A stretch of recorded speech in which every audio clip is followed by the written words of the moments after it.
Hola a todos, soy el pastor Rubio de la iglesia Real Life en español. Gracias por estar con nosotros una vez más. Estoy contento de poder compartir con ustedes un mensaje más de esta serie radical que está basada en el Sermón del Monte. Esta tarde tenemos un mensaje bastante complicado de enseñar porque se vuelve muy personal para cada persona. Y quizás se volverá personal para usted que me escucha también.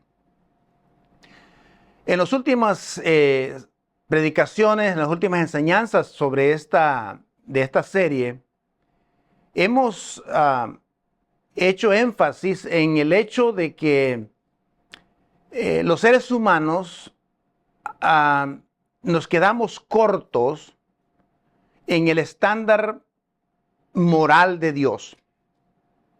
Y hemos hecho énfasis que, basado en esa declaración que hace Jesús en el versículo 17 de este capítulo 5 de Mateo, donde dice que al menos que la justicia de nosotros sea superior a la de los fariseos, tendremos oportunidad de entrar al reino de los cielos.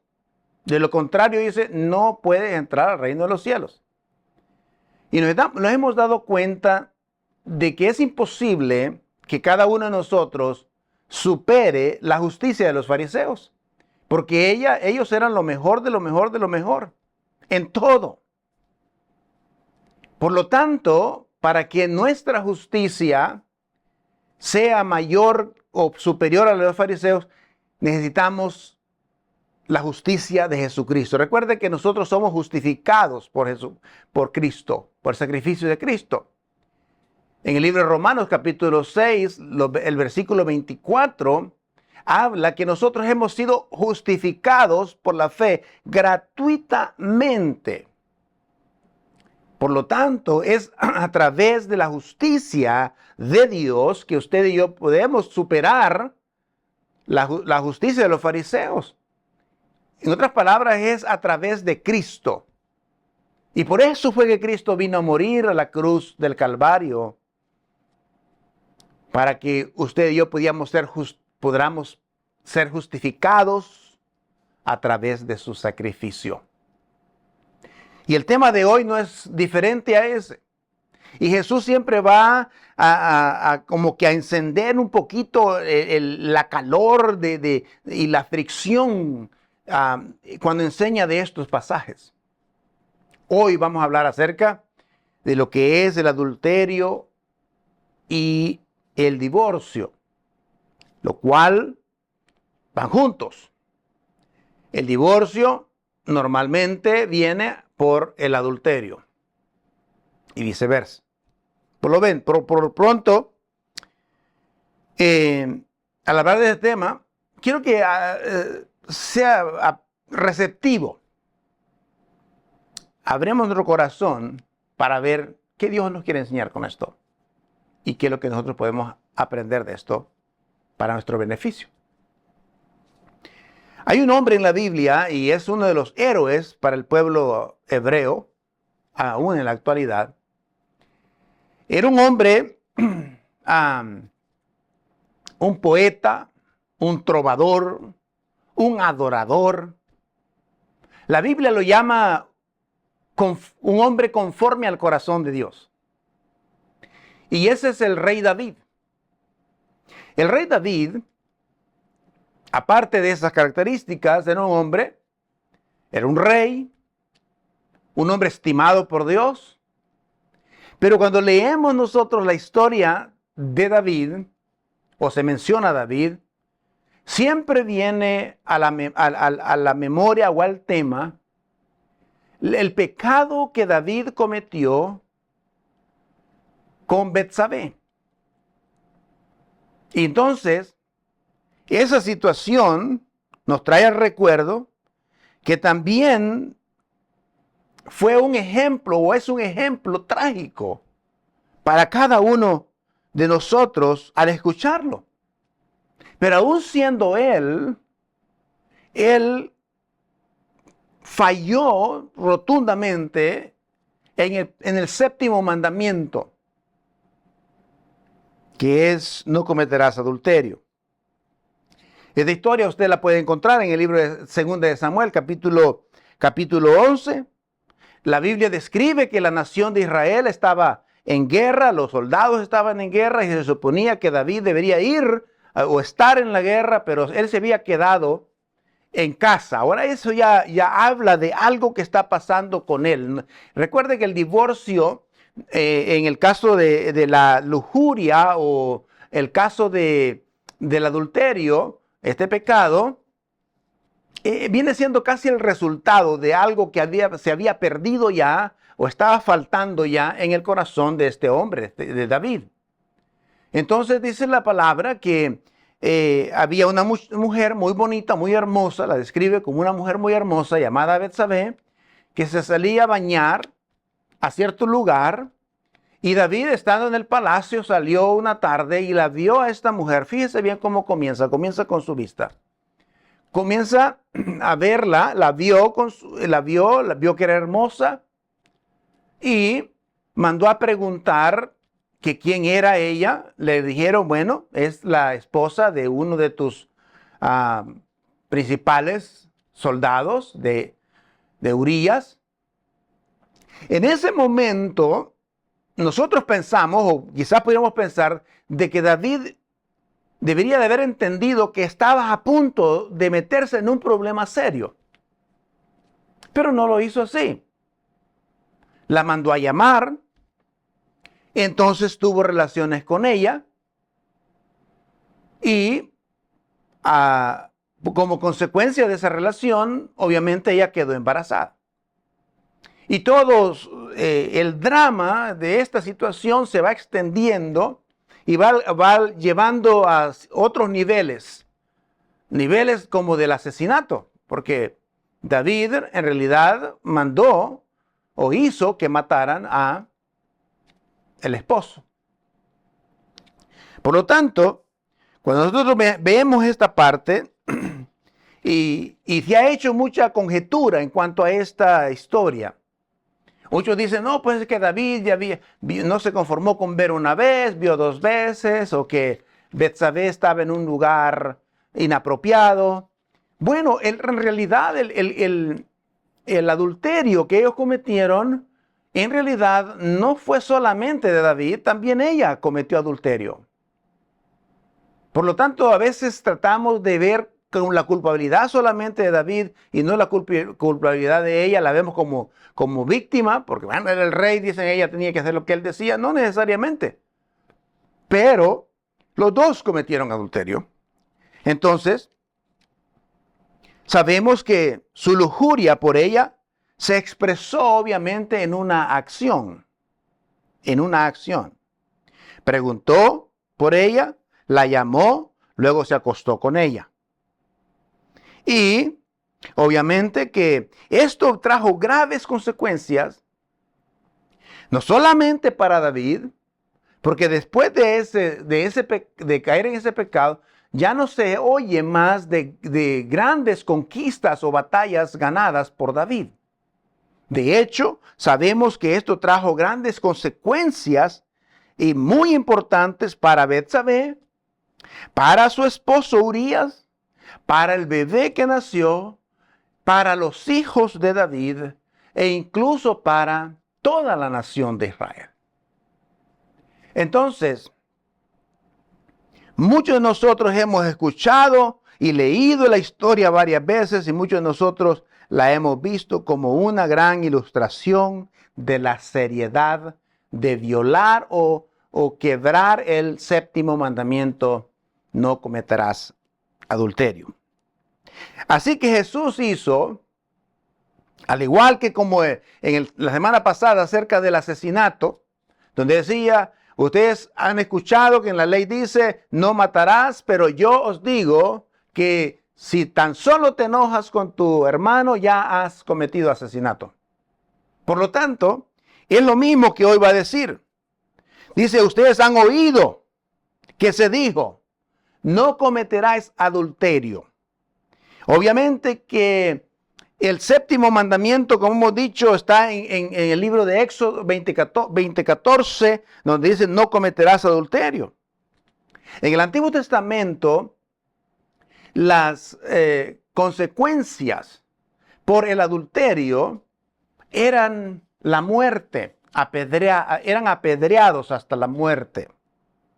Eso lo podemos encontrar en Deuteronomio 22. Y lo leo y dice así: si un hombre es sorprendido durmiendo con la esposa de otro, los dos morirán. Los dos morirán, tanto el hombre que se acostó con ella como la mujer. Así, dice el Señor, erradicarán el mal que haya en medio de Israel. Y de hecho, algunos estudiosos dicen de que esta pena tan severa redujo este problema en el Antiguo Testamento. Entonces, si nosotros basamos esta declaración aquí del Señor, de la pena que había por el adulterio, David y Betsabé debían de haber muerto apedreados. Y ahora no era porque era el rey y tenía privilegios. Era un principio. Entonces lo que quiero decir con esto es que aún en eso vemos la gracia de Dios, la misericordia de Dios, aunque tuvieron que sufrir todas las consecuencias, todos los problemas, aún la gracia y la misericordia de Dios estaba mostrando en ellos.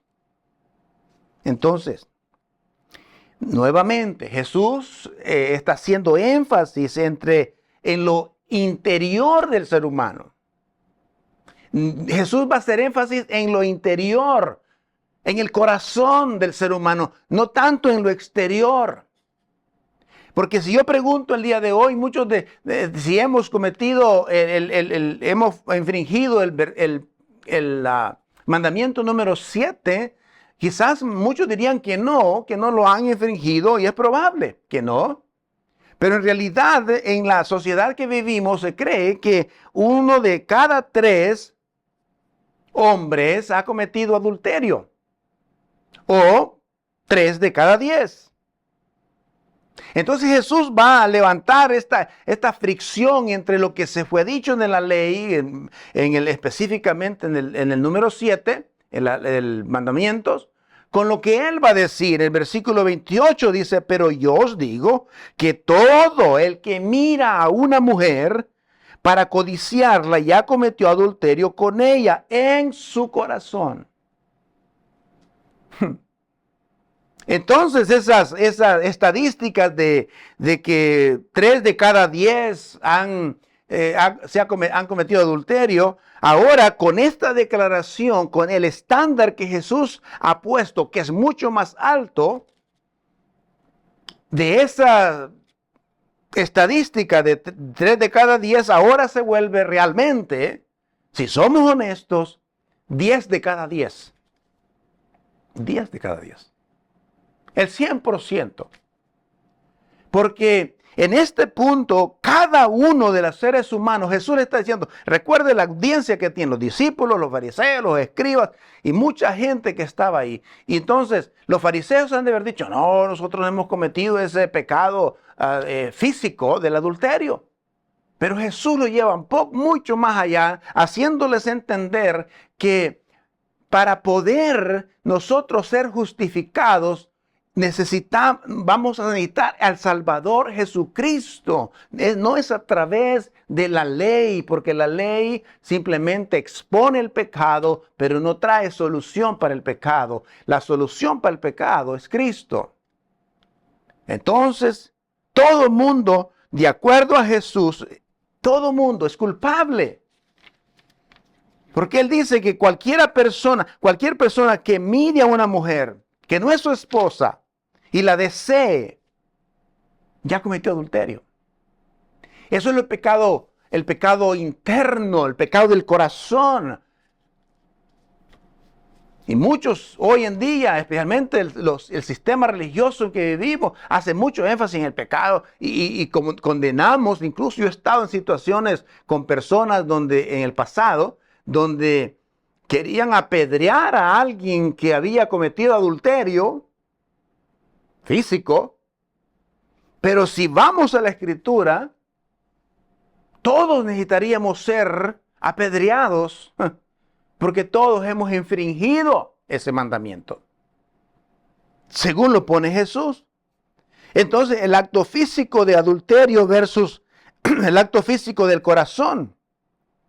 Jesús básicamente les dice que todos ustedes son culpables de adulterio y que su justicia no puede sobrepasar la de los fariseos.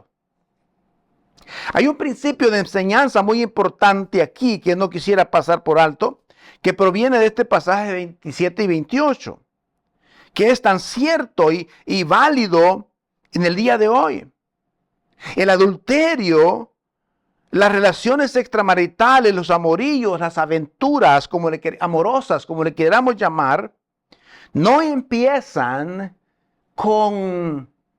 ni con la vista, según Jesucristo. No empiezan ni con el acto del adulterio físico, comienzan en el corazón. Comienza en el corazón de los seres humanos. Allí, ¿por qué digo esto? Porque en el libro de Mateo, capítulo 15, 18 y 21 dice, pero lo que sale de la boca, ahora, obviamente que aquí se está refiriendo a preguntas que le habían hecho a Jesús, cómo nos contaminamos, etcétera, etcétera, ¿no? Pero lo que declara Jesús aplica aquí también. Y él dice que, pero lo que sale de la boca viene del corazón, dice, todo lo que sale de la boca viene del corazón y contamina a toda la persona. Porque del corazón salen, esto son las palabras de Jesús, los malos pensamientos, los homicidios, los adulterios, la inmoralidad sexual, los robos, los falsos testimonios, las calumnias. Estas son las cosas, dice Jesús, que contaminan a la persona.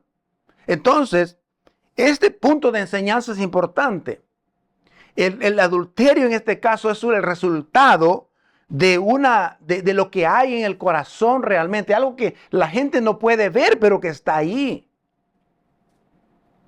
Entonces, cuando usted y yo nos sentamos tentados a juzgar a alguien porque cometió adulterio, y a veces hasta son expulsados de las iglesias, es una cosa trágica eso. Debemos examinarnos según a la luz de la palabra de Dios que todos, según Jesús, todos hemos fallado sobre ese mandamiento, sobre lo que Él enseñó. Porque el corazón en realidad es lo que eres. Cuando habla del corazón, está hablando de lo que tú eres, según Proverbios 4:23, dice, por sobre todas las cosas cuida tu corazón, porque de allí emana la vida. Entonces, es lo que eres. Jesucristo obviamente es serio en este asunto y no es para menos. Y yo creo que es parte porque Dios nos ama de tal forma que Él no quiere que usted y yo vayamos por ese camino. Y Él quiere que le pongamos un freno a esto. Y Jesús tomó realmente en serio el adulterio. Por eso lo pone de esa manera.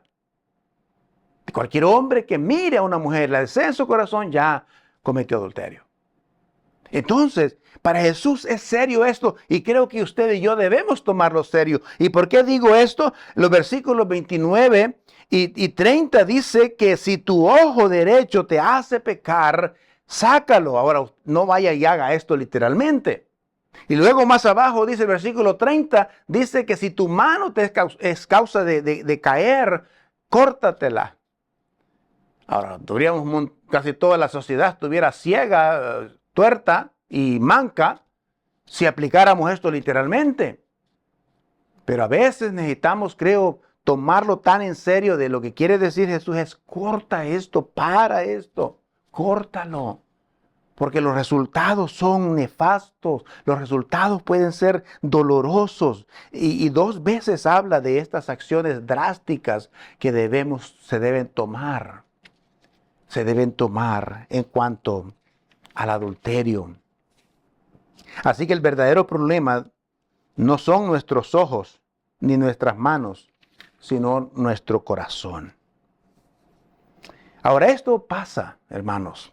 Y uno se pregunta así, ¿cómo puedo entonces aplicar este pasaje mejor? ¿Cómo lo puedo yo poner en práctica este pasaje? Hay 5 aspectos rápidamente.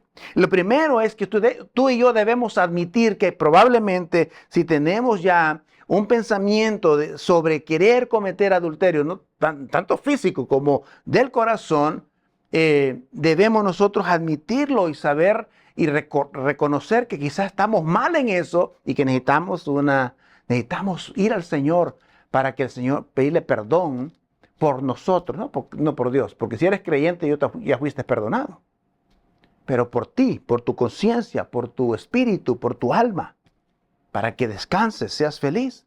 Entonces debemos admitir, por lo menos primero, admitir que hemos pecado. Segundo, debemos controlar nuestros ojos. Los ojos son la ventana del alma, algunos la llaman así. Y esto se traslada hacia mucho al principio, allá en Génesis, en Adán y Eva. La Biblia dice que cuando fue tentada por el diablo, Eva dice, y Eva vio que el fruto era bueno, delicioso, etcétera, etcétera. Comenzó con su vista. Entonces controla tus ojos.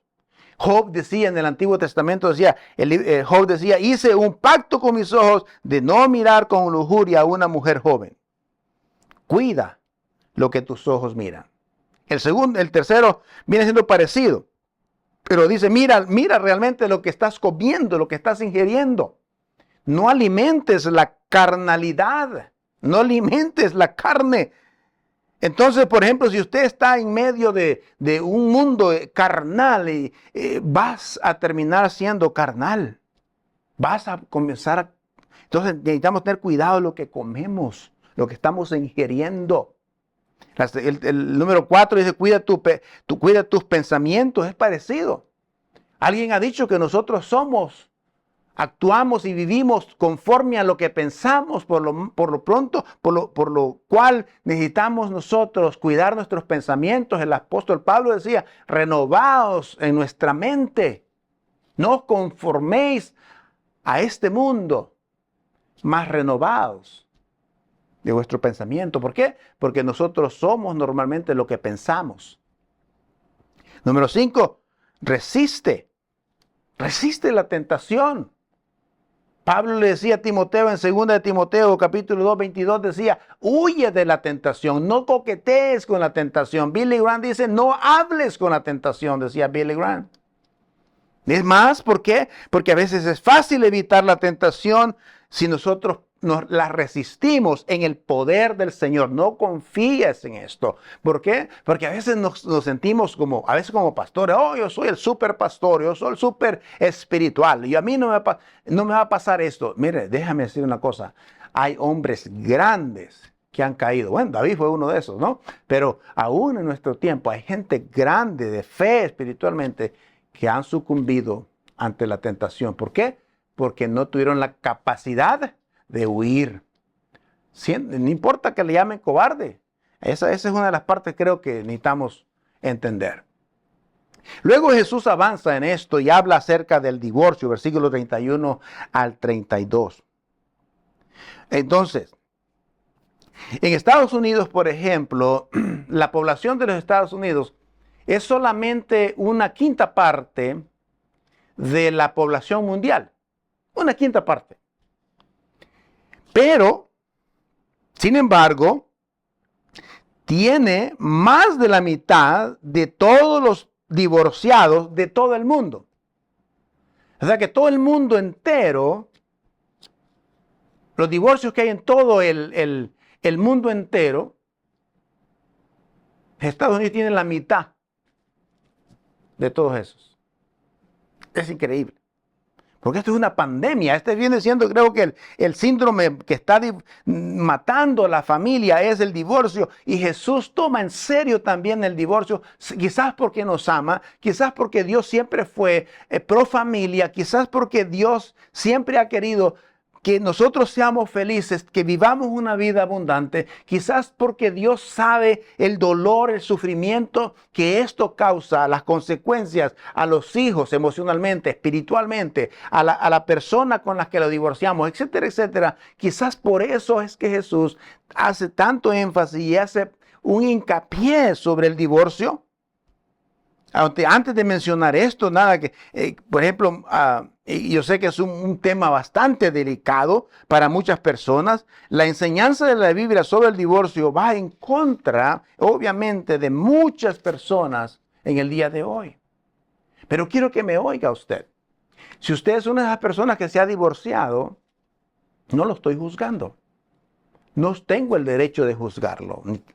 Quiero que me entienda esa parte. Le amo. Cristo le ama. Y Cristo puede perdonar ese pecado también. Entonces, como pastor, me rompe el corazón ver que las parejas que creen en Jesucristo ignoran por completo esta parte de la palabra. Entonces, versículo 31 habla de esto, dice, se dijo cualquiera que repudie, o sea, divorcie a una mujer, dice que le dé certificado de divorcio, pero yo les digo que todo lo que repudia a su esposa, a no ser por causa de fornicación, la hace cometer adulterio, y el que se casa con la mujer repudiada comete adulterio. Entonces, ¿qué podemos hacer nosotros en cuanto a esto? ¿Qué podemos hacer en cuanto al divorcio? Rápidamente, hagámoslo como dijo Jesús. Hagamos lo que Jesús dijo que hiciéramos. Una de esas cosas es entender de que el matrimonio es permanente. Es permanente para toda la vida. La Biblia dice que, por tanto, no dice por tonto, ¿verdad? Creo que algunos que han cambiado. Dice, por tanto, el hombre dejará a su padre, a mamá y a papá, y se unirá a su mujer. Y los dos vienen a ser una sola carne, y lo que Dios une, que no lo separe el hombre. Entonces, hay muchos indicios en la Biblia de que el matrimonio es realmente para toda la vida. Quizás porque, como dije hace un momento, por todo lo que causa el dolor, la tristeza en la familia, y cómo rompe el corazón de los hijos en los divorcios. Tal vez sea porque Dios realmente nos ama y Él odia el divorcio. Él odia la separación, odia el divorcio. Entonces, en los votos matrimoniales, el plan de Dios era que fuera permanente. En el pacto matrimonial. Había, segundo aspecto, era que Jesús, hablaba de Jesús, había una autorización del divorcio. Y creo yo, y esto es quizás una interpretación personal de esto. Y quizás alguien piense o interprete esto diferente. Yo creo que en el divorcio hay una cláusula que es cláusula de excepción o de conceder el divorcio. Había dos escuelas por las cuales la gente se regía en aquel tiempo. Una de esas escuelas era una escuela bastante liberal, que decían que un hombre podía divorciar a su mujer porque la tortilla se les quemó, el pan se les quemó. Y por eso podían divorciar a su esposa o darle una carta de divorcio. Ahora, esto estaba con el fin de obviamente divorciarse de esa mujer para juntarse con otra, ¿no? Esa era la idea detrás de eso. Entonces esto era bastante liberal. Y por eso es cuando Jesús viene los fariseos vienen con él, le dicen, es lícito que un hombre se divorcie de su esposa por cualquier cosa. Y Jesús dice, no es por cualquier cosa. Tiene que haber involucrado un problema moral de fornicación, dice el versículo. Dice, al menos que sea por causa de la fornicación. Ahora, yo sé que lo ideal es que en Cristo nosotros como creyentes perdonamos a las infidelidades, quizás podemos tenemos a Dios a nuestro lado y podemos perdonar, se puede restaurar un matrimonio. Hay ejemplos de eso, hay casos de esos y creo que es posible. Pero ¿qué tal si el versículo, según Jesús mencionaba, de que se había dicho en el Antiguo Testamento, porque la pregunta que le hicieron a Jesús es, pues Moisés permitió el divorcio. Y Jesús dice, sí, él dio esta cláusula de concesión por la dureza de vuestros corazones. Y usted sabe que en el día de hoy todavía seguimos con esa dureza. O sea, lo ideal de Dios, así como en cada cosa que Dios creó, había un ideal perfecto. Pero Dios sabe que hay personas que son duras de corazón. Y yo personalmente no creo que Dios quiera que una mujer esté ligada a un hombre que es mujeriego, que es pedófico o que incluso sea un abusador. Ahora, si eso se puede restaurar, gloria a Dios, qué bueno. Pero quizás si una parte no cede por la terquedad, por la dureza del corazón, entonces creo que ahí es donde Dios, en su sabiduría, puso esa cláusula de concesión. No es lo ideal. Y muchas personas lo hacen. Por lo tanto, dice el versículo, es por la dureza del corazón o por adulterio. No porque se le quemó las tortillas o porque la comida le salió muy salada, por tonterías.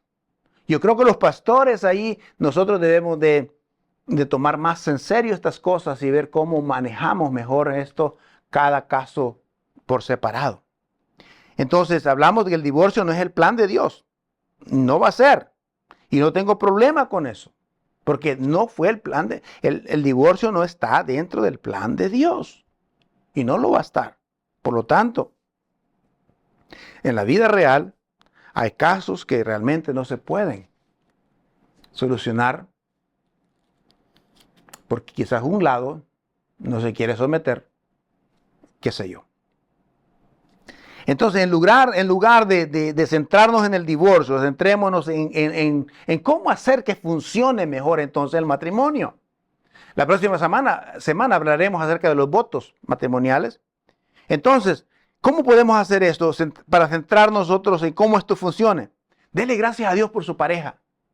Bendígale, dele gracias a Dios por la esposa, por el esposo que Dios te ha dado. Bendígalo, dele gracias a Dios.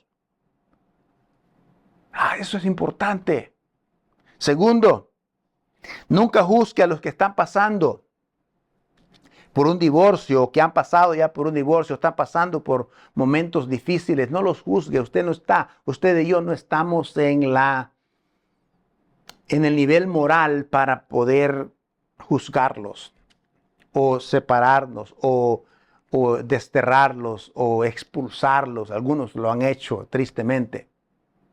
Creo que debemos tratar a la gente, como dijo Jesús, haced con los demás como quieres que hagan contigo.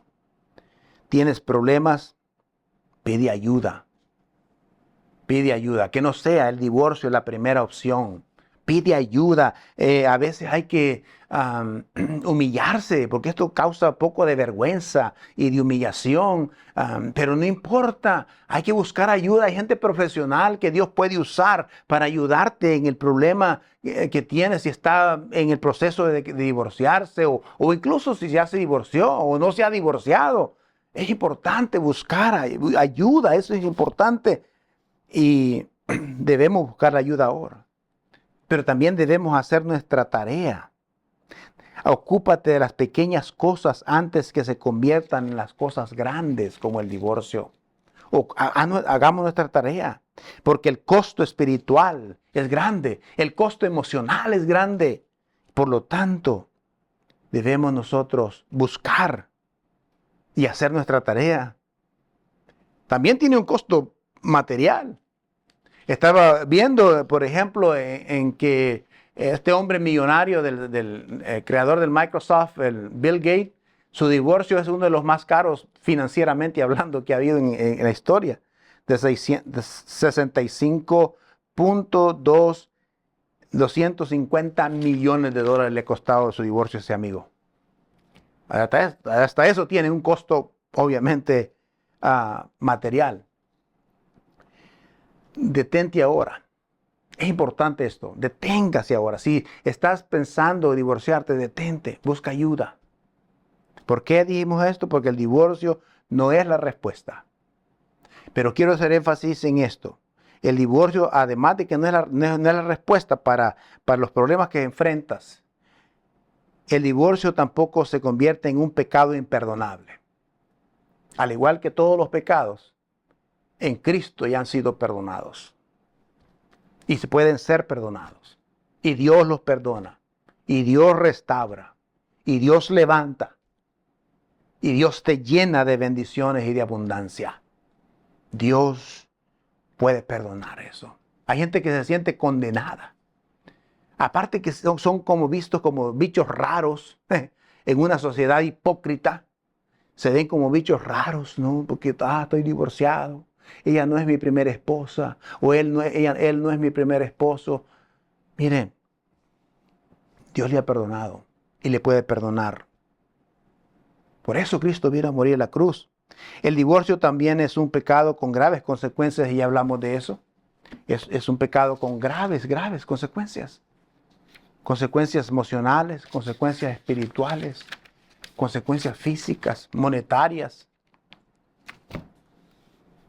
Así que es bueno parar esto.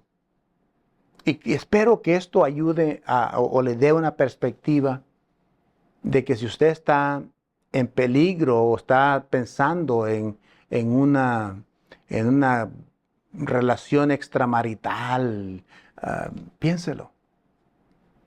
Y si está pensando en un divorcio, igual. Todos los debemos de gastar todos los recursos que haya, pero que el divorcio sea la última opción. O si es necesario que no sea realmente la última opción, que no vaya a divorcio.